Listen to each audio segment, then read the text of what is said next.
Hi my loves, hope you are having an amazing day today. So I am refilming OJ Simpson Conspiracies Part 2. I know it's been 8 years and this video has been long awaited, but I fully believe in this conspiracy, so I want this video to be perfect. So today's conspiracy video is about Jason Simpson, OJ's son, committing the murders. So if you haven't seen part 1, go ahead and watch that because that's going to give you a lot of background information about this conspiracy, so it'll make a lot of sense if you watch this one after the first one. The first thing is that Jason Simpson had never really been questioned by the police because they were so convinced that OJ did this. Within the first 24 hours of the murders being committed, OJ Simpson had hired Jason Simpson, a fancy lawyer, which if you think about it, that makes no sense. Why would you need a lawyer unless you were guilty? Because if you weren't guilty, you would just answer the questions that the police gave you. Why would you get a lawyer within 24 hours of the murders? Because usually that's when people that are close family members are being questioned. So why would you need a lawyer within 24 hours unless you had some involvement in the murder? When Jason was in the Army and Navy Academy, he was trained in using knives for defense. Jason had been diagnosed with intermittent rage disorder, which is described as repeated sudden episodes of impulsive, aggressive, violent behavior or angry verbal outbursts in which you react grossly out of proportion to the situation, according to MayoClinic.com. So Jason had taken the medication Depakote for his rage disorder, and within 2 months of the murder, he stopped taking Depakote. He stopped treatment altogether. Jason was charged with battery and assault with a deadly weapon because he had assaulted his owner for the restaurant that he worked at. You can imagine what this deadly weapon might be, but I'm just going to take a moment of silence to let you guess in the comments what this deadly weapon may have been.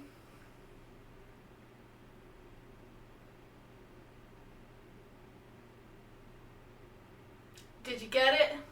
It's a knife. So Jason had assaulted this owner from behind and he tried to grab a knife, which is why he was charged with battery and assault with a deadly weapon, and he actually got off with only a misdemeanor. Jason had attempted to kill several of his girlfriends. One of his girlfriends said that she had brought him Chinese food, which he threw in her face.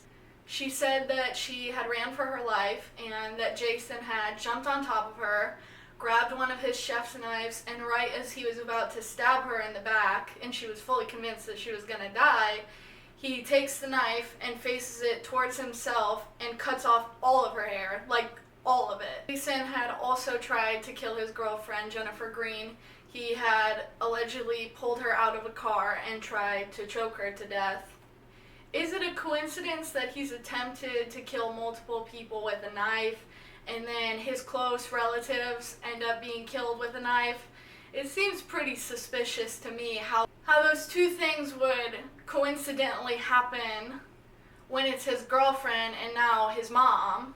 When the murders happened, Jason was still on probation for assaulting the owner of his restaurant with a knife. So the police said that Jason had no motive to kill in this scenario, but in the documentary by the BBC, they had realized that he actually did have a huge motive. On the night of the murders, 11 people, including Nicole, were supposed to go to Jason Simpson's restaurant where he worked. He was supposed to prepare all the food for the night. After making reservations at this restaurant, Nicole and her friends decided to go to Ron Goldman's restaurant instead of Jason's without telling him. This was the first time in Jason's life where he was going to prepare food for his family because he had never done that in his entire life.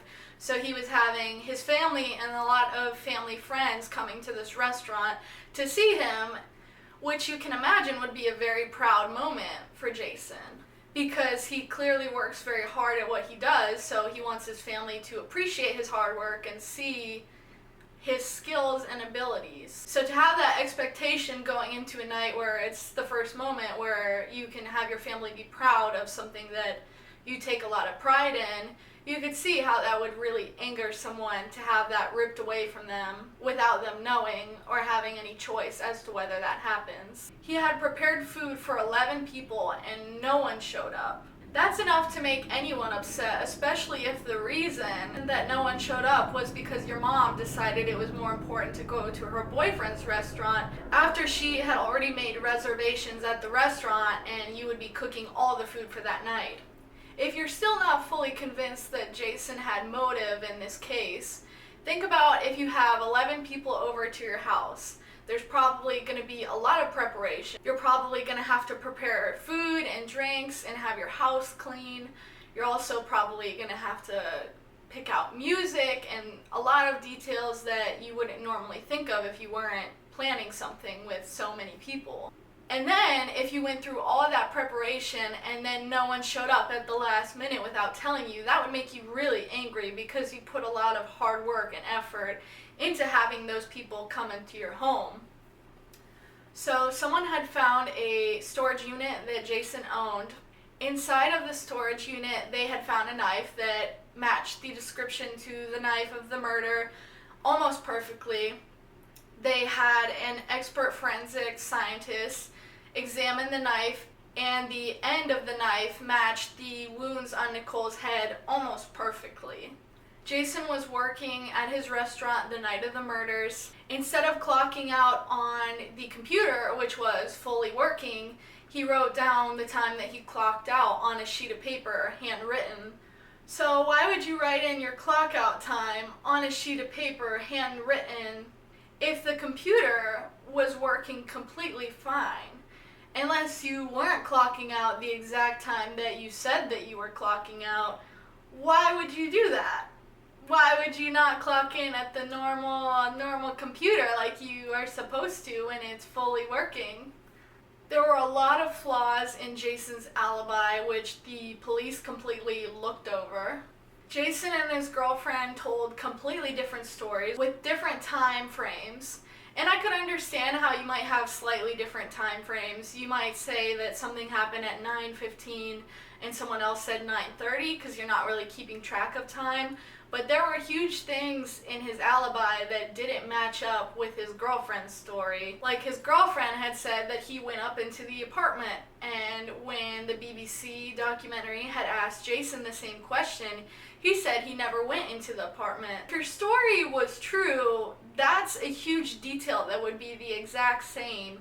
You would know if you went into the apartment. So if his girlfriend says that he went into the apartment, but Jason says he didn't, that is pretty suspicious. I don't know why two people would have different answers for the same thing that you would definitely remember, especially if it was a huge part of your alibi.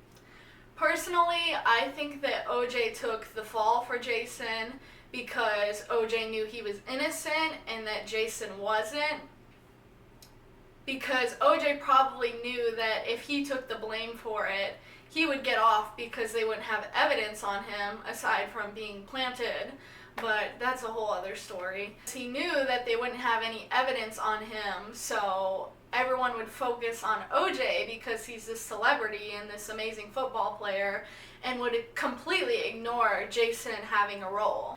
I think OJ was trying to protect whoever it was that had committed the crime, because if not, he would have just said who it was, and he didn't do that. He took the entire blame, ruined his reputation, his life, and everything he works hard for. So why would you do that for someone? Why would you protect someone to that extent unless that person meant a lot to you? Which, if you think about it, if a parent had to choose between themselves, who is innocent, and their child, who they know is guilty and will go away for life, they're going to take the blame because they know that they can get off.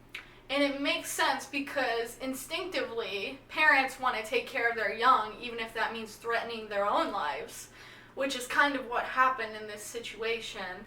I think that regardless, OJ knew who killed Nicole and Ron Goldman, because normally when there's a homicide, the loved ones will usually look for whoever that person is if they never find out who exactly did it. But OJ never did that, so I think that he knew, and I think either he was trying to protect this person or it was someone that he was afraid of, because something that I don't touch in this video is that Nicole and OJ had a certain lifestyle that was very dangerous. There are a lot of theories that friends that they knew could have done the murder as well. And in that case, maybe this was someone that OJ knew if he had snitched and said exactly who he was, that he would be in personal danger as well. When I first got into this conspiracy a year or two ago, there was a documentary that debunked literally everything: the Ford Bronco, the shoes, the gloves, everything.